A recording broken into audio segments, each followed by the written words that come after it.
আজি বিশ্ব ধঁপাত বিৰোধী দিৱস। সমগ্ৰ দেশৰ লগতে গোলাঘাট স্বাস্থ্য বিভাগৰ জিলা ধঁপাত নিয়ন্ত্ৰণ কেন্দ্ৰৰ উদ্যোগত জিলাখনৰ বিভিন্ন অঞ্চলত ধঁপাত বিৰোধী সজাগতাৰ সভা অনুষ্ঠিত হয়। ধঁপাতৰ পৰা হ'ব লগা ক্ষতি সম্পৰ্কত ৰাইজৰ মাজত সজাগতাৰ সৃষ্টিৰ বাবে গোলাঘাট নগৰত এক ৰেলী বাহিৰ কৰা হয়।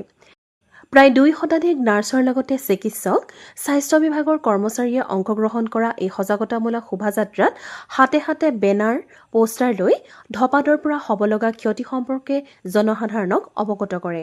চহৰৰ মাজমজিয়াত সজাগতামূলক বাতৰনাট প্ৰদৰ্শন কৰা হয়।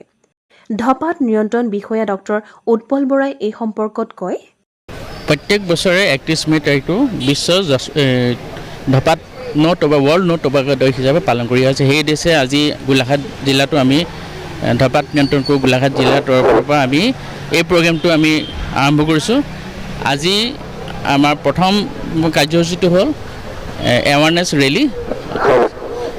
ৰেলী আৰু লগতে আমি এখন বাটৰ নাট আমি আয়োজন কৰিছোঁ।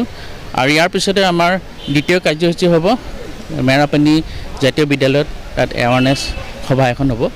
এই দুটা কাৰ্যসূচী আমি আজি গোলাঘাট জিলাত আমি আৰম্ভ কৰি লৈছোঁ। আজি আমাৰ মাননীয় যুটীয়া সঞ্চালক মহোদয় doctor Badlal Deori, Golaghat. News desk report দৃষ্টিকোণ।